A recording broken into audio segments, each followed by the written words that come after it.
Hi everyone, Keyboard Warrior here. Today we will be reviewing the Inky 75 by Elec Fox. This is a pretty good 75% aluminium keyboard that has a lot of features. It's currently on sale for 69 USD, and for that price point I think it is super worth it. I got the very raspberry color, and in the picture it looks like a very bright red, but in reality it's a lot darker than it seems. Alright, now let's look at the unboxing. So the one thing I want to mention about the packaging is that it included a lot of care and wrapping. After taking out this bubble wrap, we can see that it is kept inside the box. And inside this box, there is another box. The overall design of the package box looks very nice and premium, and you can almost be guaranteed that there'll be no damages when you ship over. I mean, look at the overall packaging. It has some reflection and looks very nice overall. And you notice I still had to remove one more piece of plastic covering it. Now opening up, we have an instruction manual that includes all the shortcuts and telling you that it is VIA compatible. And in the accessory box, we have 3 extra switches in case the other switches need to be replaced. A USB-C cable, a 2.4 GHz dongle, as well as a standard keycap and switch puller. And looking at the keyboard, yes, they have it, a hard plastic cover that protects the keyboard overnight from dust collection. And I know it is a small thing, but overall I do prefer whenever companies give this. Alright, and see there's another plastic covering, and removing it, there is the keyboard itself with another plastic covering that I can remove. Alright, so we can tell that Elec Fox really care about their keyboard. They put a lot of protective covering to make sure that we receive the keyboard well. Alright, so this color looks very good to me, and at the back of the keyboard, their design is a mirror backplate, and let's enjoy this. Oh yeah. So this is a 6063 aluminium keyboard, and we can see there's some sparkle in the casing itself, and the mirror looks very good at reflecting. So this keyboard has 3 connection modes. You can use a USB-C cable, Bluetooth, or the 2.4 GHz dongle. The front design looks pretty good, just a very simple Elec Fox logo at the side, and at the top here is just a USB-C cable. So here's a quick sound test.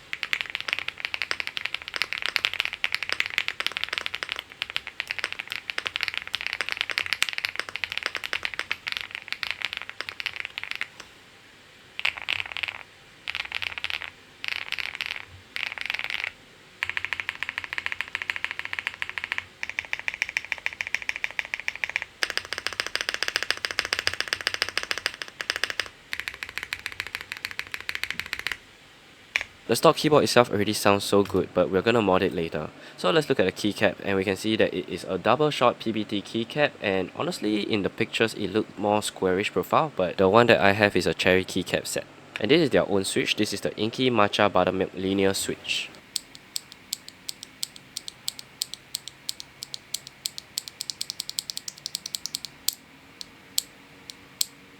And here's the details of the switch.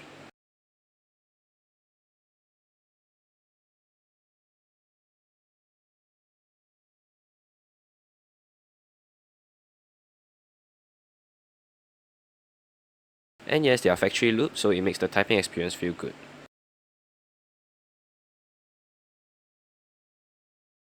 And now the on and off switch is behind the caps lock keycap, and I do think it could be quite troublesome to switch it on and off, but many keyboards nowadays are also following this type of configuration. Okay, so let's look at the stabilizers. So this stabilizers is well tucked under the PP plate, and looking closer, these stabilizers are very well factory looped, and they do not need to be clipped at the bottom. Overall, the stabilizers did sound good during the sound test.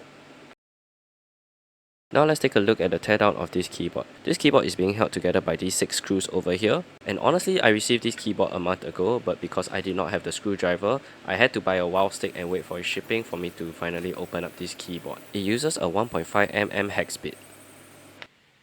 And removing the top case, we can see that the color is very nice, even the back side of it is well coated. And next, lifting up the PCB, we see that there is a cable connected to the daughter board. So disconnecting it simply, we can see that there is a lot of yellow dropping things. So this keyboard is gasket mount, and it uses these yellow color bits that falls off very easily. So do be careful if you open up the keyboard, because I almost lost one of them while opening it up. So underneath we have a case foam as well as a PET insulation pad. And for the bottom case, we can see the 4000 mAh batteries as well as the cable.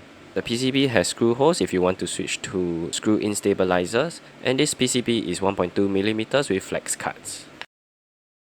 On top of the PCB there will be a PET silencing pad, as well as a 8 times foaming bottom foam, and lastly we have the Poron plate foam. At the back of the plate foam there is some plastic for a different texture which most keyboards are using as well, and the spacebar foam is separated from the whole Poron foam. And they have my favorite PP plate, which makes it very flexible and nice for the typing experience. This keyboard is good on its own already, but I wanted to mod it more towards my liking. I'm using these tactile MMD switches that I'll cover in another video. So this switches has a LED condenser, so let's take a look at the RGB with the keyboard. Ooh, it looks so good already, but let's see what it looks like in the dark.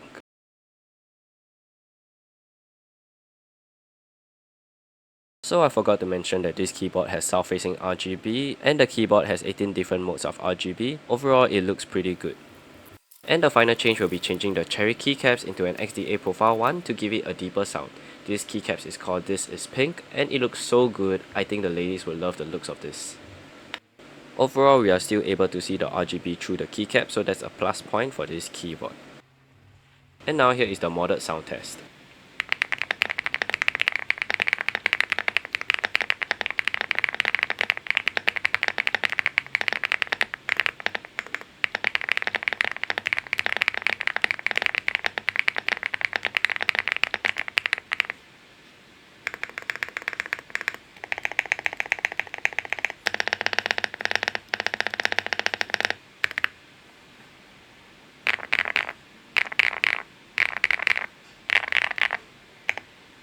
Overall, this keyboard sounds and feels so good. It is VIA compatible, and for a sale price of $69 I think this is one of the best valued keyboard, though it looks very similar to the ND75 or even the Wormius 75 keyboards.